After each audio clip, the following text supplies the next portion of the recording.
اللہ اللہ اللہ اللہ اللہ وبرکاتہ۔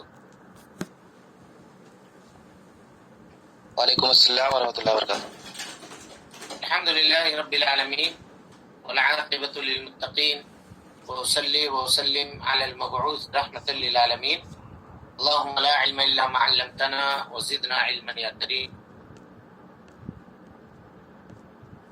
سامعین و سامعات، ناظرین اور ناظرات، اللہ رب العالمین کا فضل اور اس کا احسان ہے، عقیدہ دین اسلام کے تعلق سے یہ بنیادی اور پہلی کتاب جو اصول ثلاثہ کے نام سے جانی جاتی ہے، اس کے 8ویں درس میں ہم اور آپ موجود ہیں۔ اللہ رب العالمین سے دعا ہے کہ اللہ رب العالمین ہم کو اور آپ کو علم سیکھنے اور اس کے مطابق عمل کرنے کی توفیق نصیب فرمائے۔ آج کے درس میں انشاءاللہ کچھ مقدمات اس درس میں جانے سے پہلے ہم لوگ پڑھیں گے۔ کل تک جو ہماری گفتگو ہوئی تھی وہ 4 مسائل کے تعلق سے اور اس کے دلائل کے تعلق سے ہوئی تھی۔ مصنف رحمۃ اللہ علیہ اس کے بعد تمہید کی ایک دوسری شکل، یعنی جس چیز کو وہ بیان کرنا چاہتے ہیں اس سلسلے میں راستہ ہموار کرنے کے لیے پھر سے 3 مسائل کا تذکرہ انہوں نے کیا ہے۔ وہ 3 مسائل کیا کیا ہیں، کس طرح سے ہیں، اس کو جاننے کی ہم لوگ کوشش کریں گے۔ تو پی ڈی ایف آپ تمام لوگوں کے پاس ہے؟ جی، کوئی ایک پی ڈی ایف سے پڑھے، آج جو پڑھنا ہے ہم لوگوں کو اس کو پڑھے شروع کرے۔ 3 ایسے مسائل جنہیں جاننا اور جن پر عمل کرنا ہر مسلمان پر واجب ہے۔ اس سے پہلے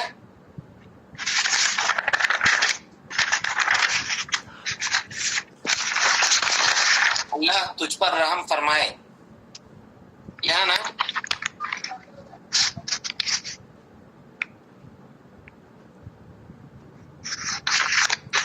اللہ تجھ پر رحم فرمائے، جان لو کہ ہر مسلمان مرد اور عورت پر ان 3 مسائل کا سیکھنا اور ان پر عمل کرنا واجب ہے، ان پر عمل کرنا واجب ہے۔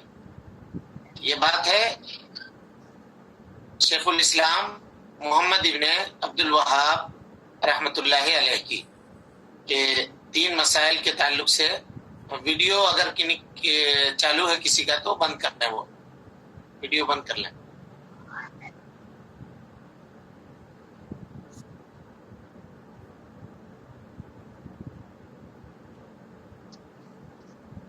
محمد شاہد صاحب آپ کا ویڈیو چالو ہے، بند کیجیے آپ۔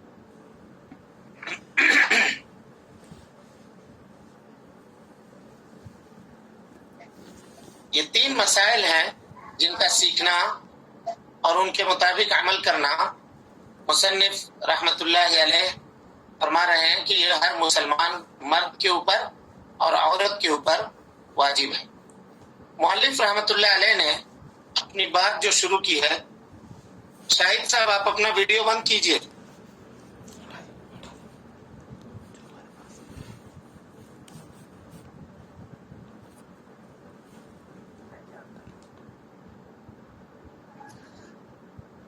مؤلف نے اپنی بات جو شروع کی ہے وہ دعائیہ کلمات سے شروع کی ہے۔ شاید میری آواز نہیں پہنچ رہی آپ تک۔ دعائیہ کلمات سے اپنی گفتگو کو شروع کیا ہے۔ اس پورے کتاب میں مؤلف نے 3 جگہ پر دعائیہ کلمات کا استعمال کیا ہے۔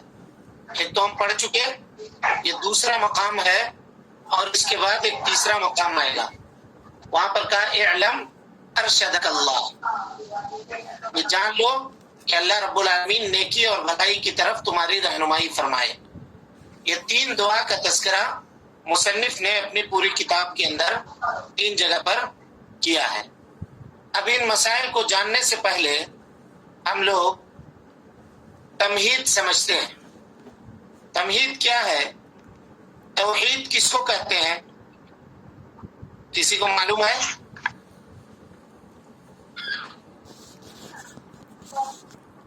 اللہ کی ذات پہ اور اللہ کی صفات پہ یکتا ماننا. توحید کہتے ہیں کس کو؟ اللہ کی ذات اور اس کی صفات پر ایک ماننا، یکتا ماننا. ہاں، تعریف صحیح ہے لیکن ادھوری ہے، ناقص ہے. اور کوئی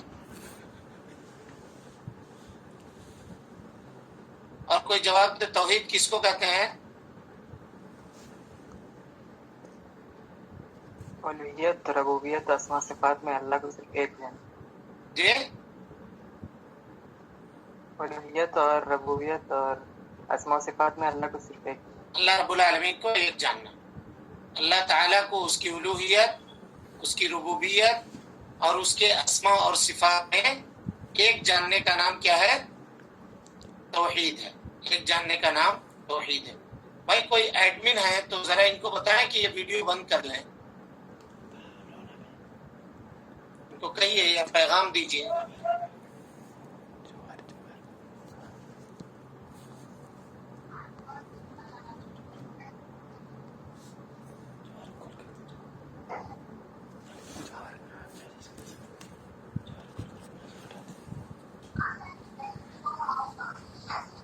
آپ لوگ لکھیے اس کو.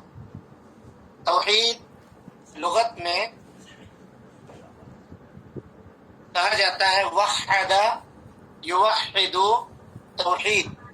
وحد یوحد توحید. اس کے معنی ہوتے ہیں کسی بھی چیز کو ایک شمار کرنا. کسی بھی چیز کو ایک شمار کرنا، یہ معنی ہوتا ہے وحد یوحد توحید کا. سمجھ گئے؟ لکھا آپ لوگوں نے؟ کسی چیز میں ایک شمار کرنا. وحد یوحد توحید. توحید کو لغت میں کہتے ہیں کسی بھی چیز کو ایک ماننے کو.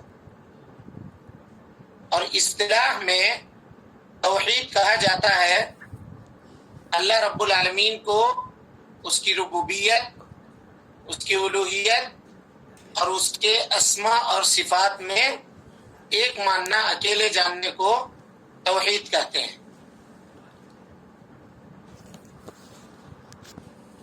ہو گئی بات؟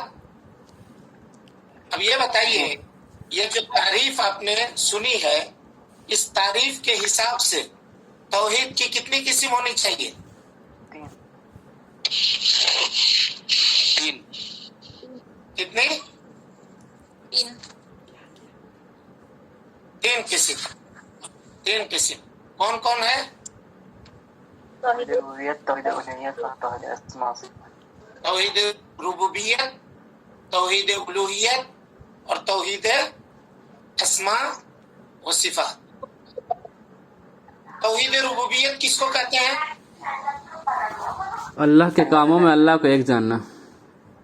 ہاں، جتنے بھی افعال ہیں، چاہے وہ پیدا کرنا ہو، بنانا ہو، یا تدبیر کرنی ہو، روزی دینی ہو، موت دینی ہو، بیماری دینی ہو، شفایابی دینی ہو، ان تمام کاموں میں اللہ رب العالمین کو اکیلا ماننا. یہ کیا کہلاتا ہے؟ توحید ربوبیت. یہ کہلاتا ہے توحید ربوبیت.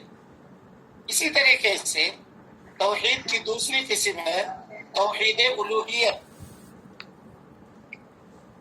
اس کا کیا معنی ہے؟ عبادات میں اللہ کا ہے. ہاں، بندہ اپنا ساری عبادت اللہ خالص اللہ کے لیے کرے.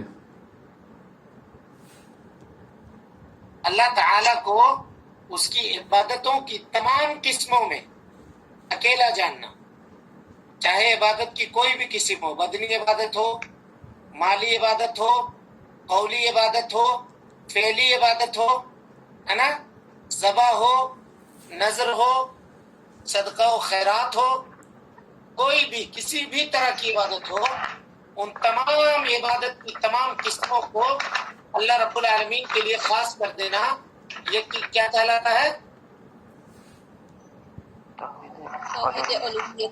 توحید الوہیت، اور اس کو عربی زبان کے اندر توحید قصد اور توحید طلب بھی کہتے ہیں. توحید القصدی والطلبی، توحید الوہیت کو. اور توحید اسماء اور صفات، اللہ کے تمام ناموں میں اس کو ایکتا سکھاتے ہیں. اللہ رب العالمین کے جتنے اسماء ہیں، جتنے نام ہیں، اور اللہ رب العالمین کے جتنے صفات ہیں، ان تمام صفات میں اللہ رب العالمین کو اکیلا جاننے کا نام توحید اسماء اور صفات ہے. توحید اسماء اور صفات، یہ بات تمہیدی طور پر سمجھنی تھی ہم کو اور آپ کو، یہ بات ہم سمجھ گئے. اور یہاں پہ ایک بات جاننا ہے کہ اللہ تعالیٰ کے جو نام ہیں وہ نام اللہ رب العالمین نے خود اپنے رکھے ہیں. ہم اپنی مرضی سے یا اپنی طرف سے اللہ رب العالمین کا کوئی نام نہیں رکھ سکتے، یا اللہ رب العالمین کو اپنی جانب سے کسی نام سے منسوب کر کے نہیں پکار سکتے. سمجھ میں آ گئی بات؟ ہاں. اب عبارت، اب کتاب کی جو عبارت ہے اس عبارت کو پڑھیے.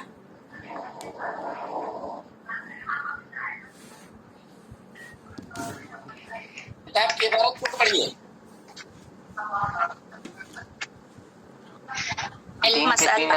جی، پہلا مسئلہ پڑھیے.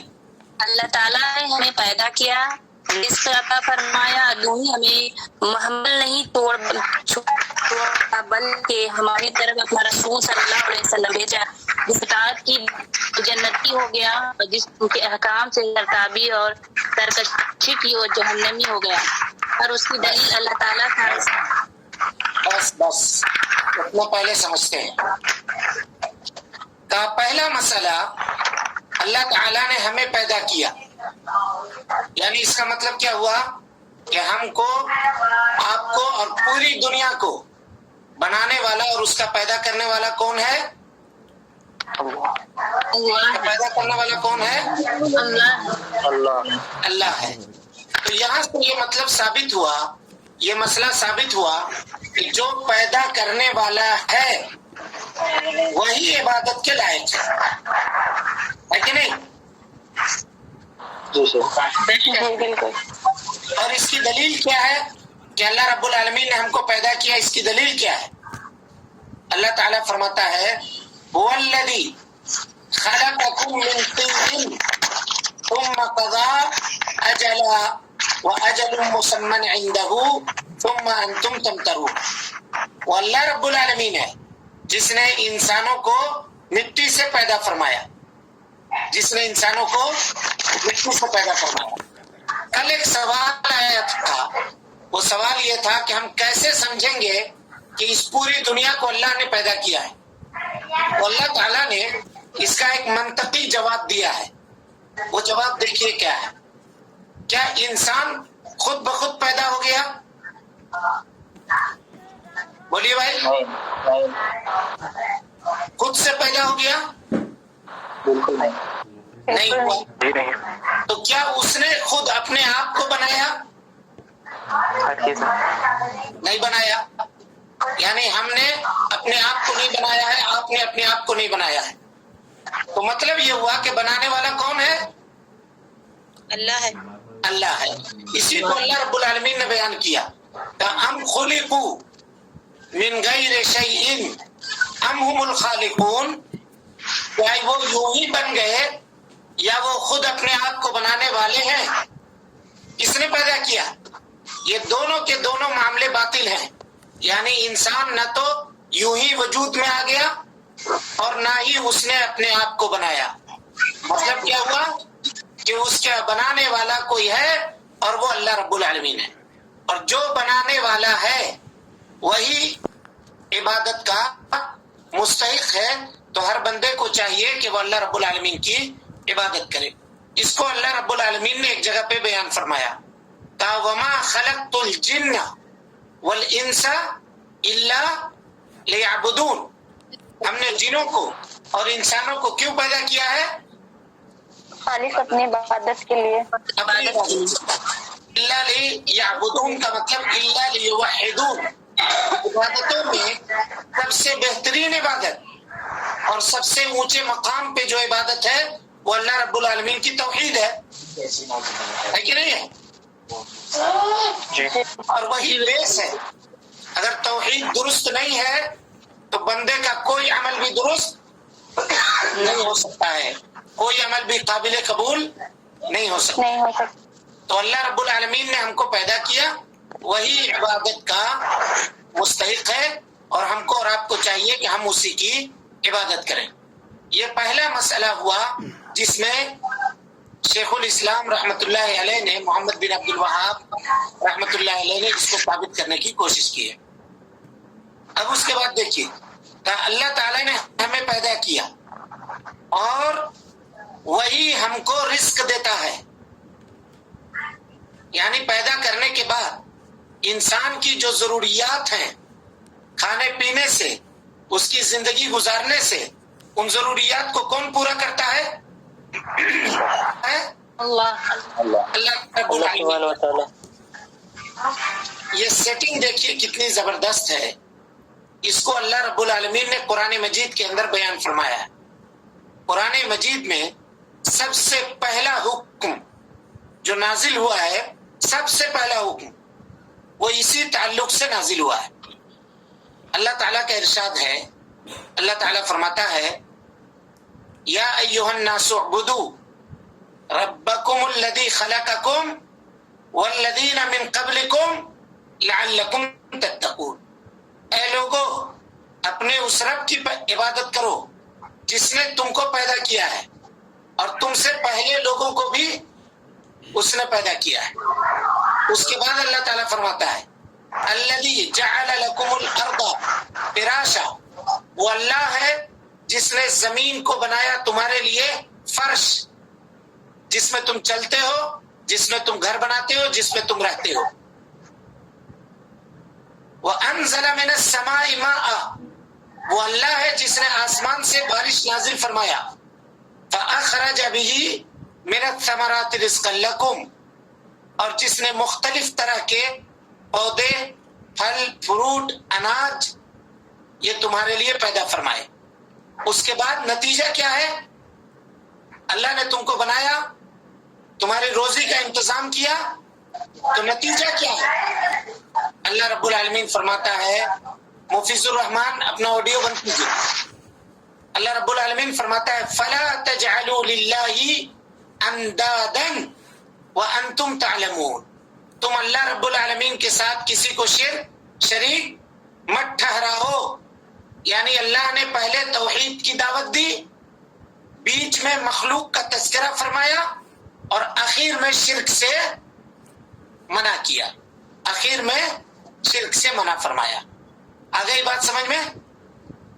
اللہ رب العالمین ہم کو روزی دیتا ہے, اس کی دلیل کیا ہے؟ کوئی بتا سکتا ہے کیا دلیل ہے اس کی کہ اللہ تعالیٰ ہم کو روزی دیتا ہے؟ اللہ الذی خلقکم ثم رزقکم ثم یمیتکم ثم یحییکم. اللہ الذی خلقکم ثم رزقکم.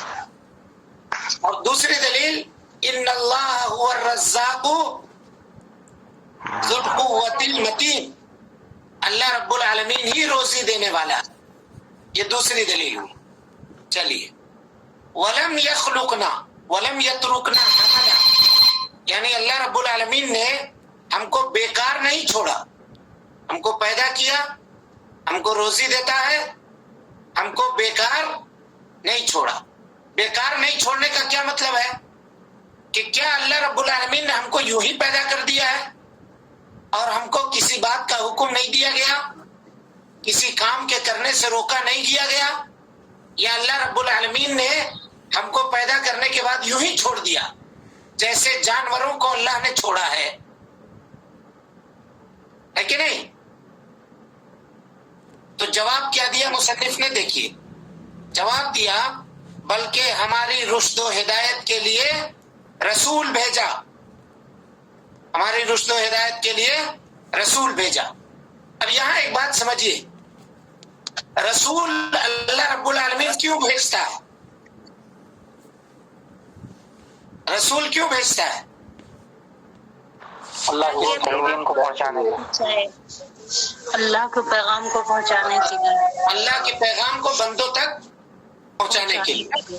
ظاہر سی بات ہے اللہ رب العالمین ہر شخص سے الگ الگ بات نہیں کر سکتا, یا ہر شخص کے پاس الگ الگ اپنا پیغام نہیں بھیج سکتا, بلکہ اللہ رب العالمین انسانوں میں سے, انہی میں رہنے والے لوگوں میں سے, جو ان کے درمیان رہتا ہے, ان کے درمیان کھاتا پیتا ہے, ان کے ضروریات کو سمجھتا ہے, ان کے مائنڈ کو سمجھتا ہے, انہی میں سے اللہ رب العالمین ان کو ایک رسول بنا کر کے بھیجتا ہے.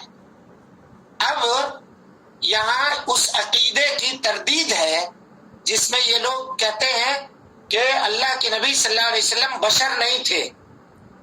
کچھ لوگ دنیا میں کہتے ہیں کہ نبی صلی اللہ علیہ وسلم بشر نہیں تھے, بلکہ اللہ کے نبی صلی اللہ علیہ وسلم نور تھے.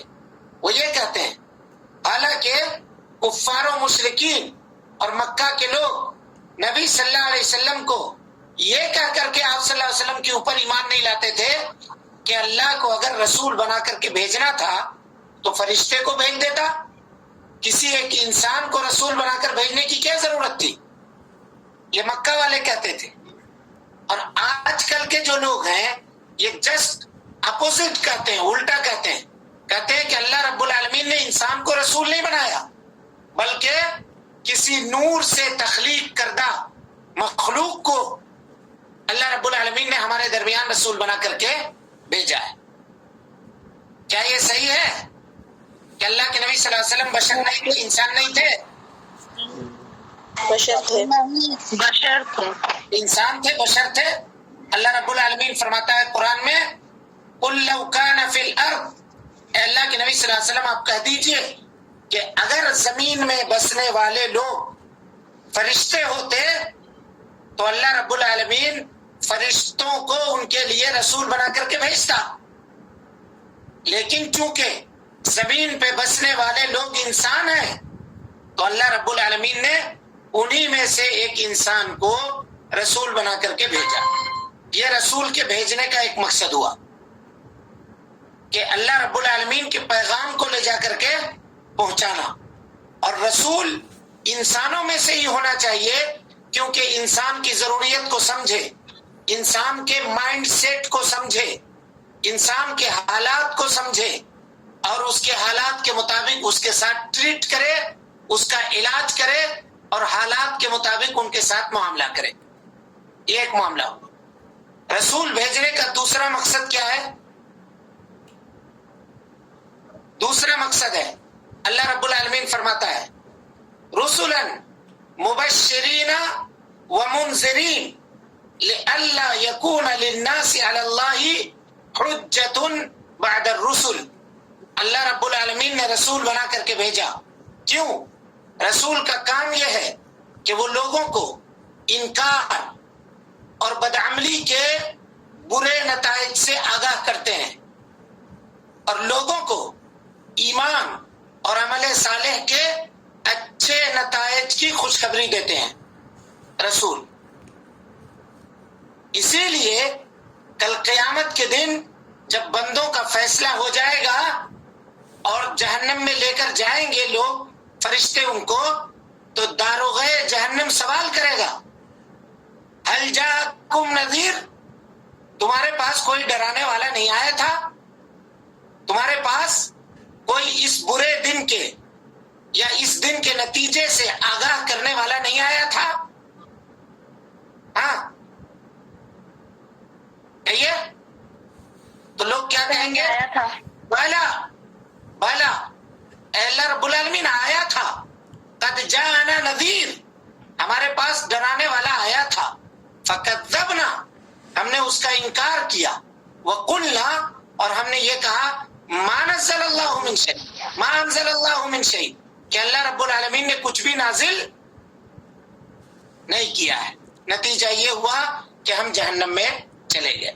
اچھا, کچھ مشرکین جب ان کو فیصلہ کے لیے اللہ رب العالمین بلائے گا تو وہ لوگ اللہ رب العالمین کے سامنے کھڑے ہو کر کے کہیں گے، کیا کہیں گے کہ اے اللہ تو نے ہماری تقدیر میں یہ بات لکھ دی تھی. غور سے سنیے گا اس مسئلے کو، بڑا اہم مسئلہ ہے.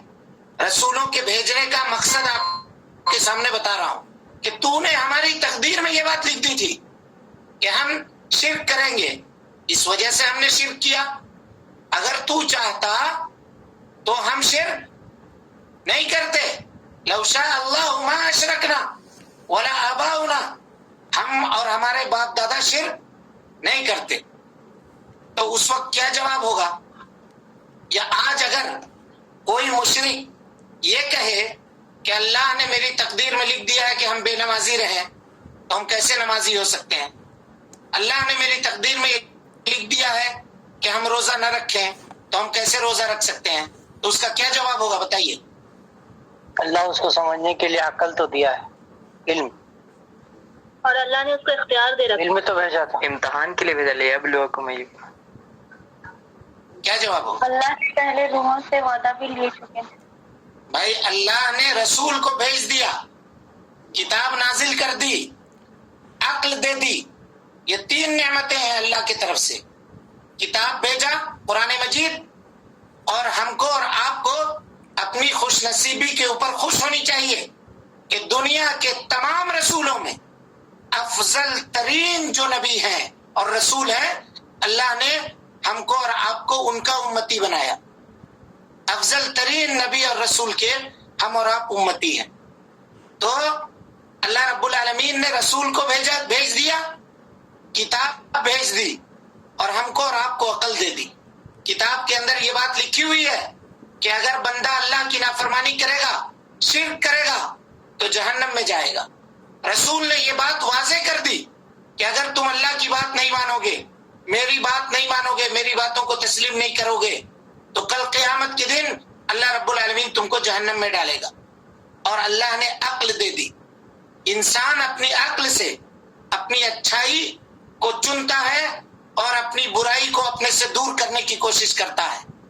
تو کیا رسولوں کے اوپر اگر ہم کو اور آپ کو ایمان ہے تو اس بات کو نہیں ماننا چاہیے کہ اگر ہم اللہ کی نافرمانی کریں گے، بے نمازی رہیں گے، روزہ نہیں رکھیں گے، اللہ کے ساتھ دوسرے کو شریک ٹھہرائیں گے، زکوٰۃ نہیں دیں گے، تو کل قیامت کے دن اللہ رب العالمین ہم کو جہنم میں ڈالے گا؟ سوچنا چاہیے نہیں سوچنا چاہیے؟ سوچنا چاہیے. یہی اللہ رب العالمین کہے گا کہ ہم نے کتاب نازل کی تھی، ہم نے رسول بھیجا تھا، تم کو عقل دی تھی. اور اگر کوئی پاگل ہے، کسی کے پاس عقل نہیں ہے، تو اللہ تعالیٰ اس سے نہیں پوچھے گا کہ تم کیوں نہیں نماز پڑھتے تھے، کیونکہ وہ پاگل ہے. اسی طرح سے کوئی چھوٹا بچہ ہے، بلوغت سے پہلے اگر انتقال ہو گیا تو اللہ تعالیٰ اس سے نہیں پوچھے گا کہ تم کیوں نہیں نماز پڑھے، تم کیوں نہیں روزہ رکھے. جب انسان کا عقل پختہ ہو جائے، انسان کی عقل مضبوط ہو جائے، تب اللہ رب العالمین اس سے پوچھے گا. اور پھر اللہ تعالیٰ اپنے انصاف سے، اپنے عدل سے اس کو عذاب دے گا. اگر دینا چاہے تو اس کے کبیرہ گناہوں کے اوپر اس کو عذاب دے گا. تو رسول کیوں بھیجے گئے تھے؟ اس لیے بھیجے گئے تھے تاکہ ہم جناب محمد رسول اللہ صلی اللہ علیہ وسلم کی اطاعت کریں، آپ صلی اللہ علیہ وسلم کی فرما برداری کریں. رسول ہم کو سیدھے راستے کی رہنمائی کر دیں اور ہم رسول کے بتائے گئے راستے کے کو فالو کریں زندگی بھر اور جنت جائیں. یہ رسول بھیجنے کا مقصد ہے. یعنی امام محمد بن عبد الوہاب نے اپنی کتاب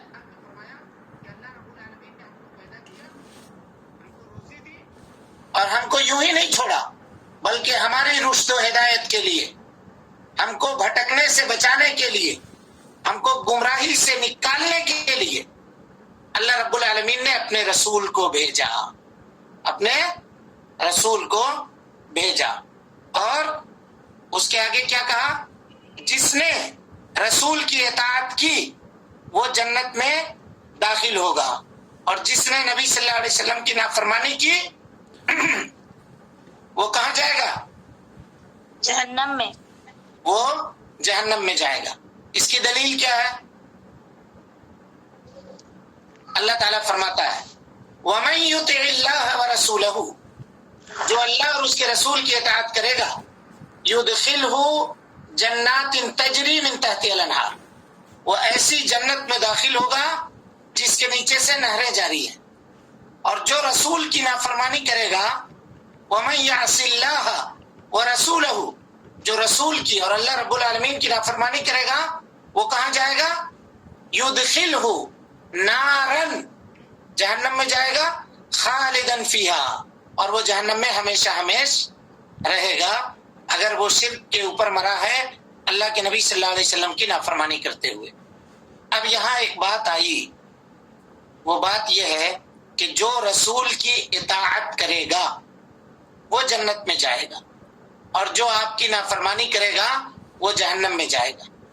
اب نبی صلی اللہ علیہ وسلم کی اطاعت کا کیا مطلب ہے، یہ جاننا ضروری ہے یا نہیں ہے؟ جی ضروری ہے. نبی صلی اللہ علیہ وسلم کی اطاعت کا کیا مطلب ہے؟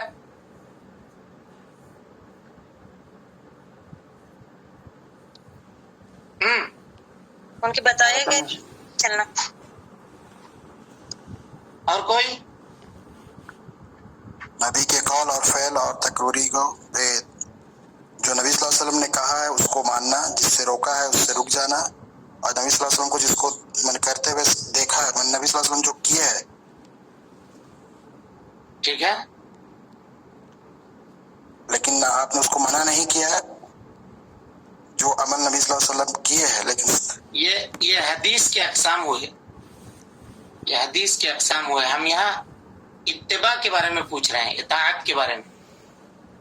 جس نے رسول کی اطاعت کی، اطاعت کا مطلب کیا ہے؟ پیروی کرنا، نبی صلی اللہ علیہ وسلم کی پیروی کرنا بغیر چوں اچرا کیے ہوئے، بغیر حجت کیے ہوئے. ہاں، جو دے اور کوئی جواب؟ آپ کے بتائے جواب سب کا ٹھیک ہے، سب کا جواب تقریباً جتنے لوگوں کا جواب ہے ٹھیک ہے، مفہوم اس کا یہی ہے. لیکن جو ٹیکنیکل جواب ہے وہ انشاءاللہ کل کے درس میں ہم آپ کے سامنے رکھیں گے کہ اطاعت کا اصل مقصد کیا ہے. ہم لوگ سمجھتے ہیں کہ اطاعت کا صرف یہی مطلب ہے کہ نبی صلی اللہ علیہ وسلم کی پیروی کرنا. مطلب یہ ہے، ضرور ہے، نبی صلی اللہ علیہ وسلم کی پیروی کرنا یہ مطلب ہے اطاعت کا، لیکن صرف یہی مطلب نہیں ہے. مطلب کیا ہے وہ کل کے درس میں اس کی وضاحت آپ کے سامنے کی جائے گی. اللہ رب العالمین سے دعا ہے کہ اللہ تعالی ہمیں اور آپ کو حسن عمل کی توفیق دے، ہماری اصلاح فرمائے، جب تک زندہ رکھے دین اسلام پہ زندہ رکھے، اور جب اٹھائے ایمان پہ اٹھائے. آمین وآخر دعوانا الحمدللہ رب العالمین. والسلام علیکم ورحمۃ اللہ وبرکاتہ. اللہ اللہ اللہ اللہ اللہ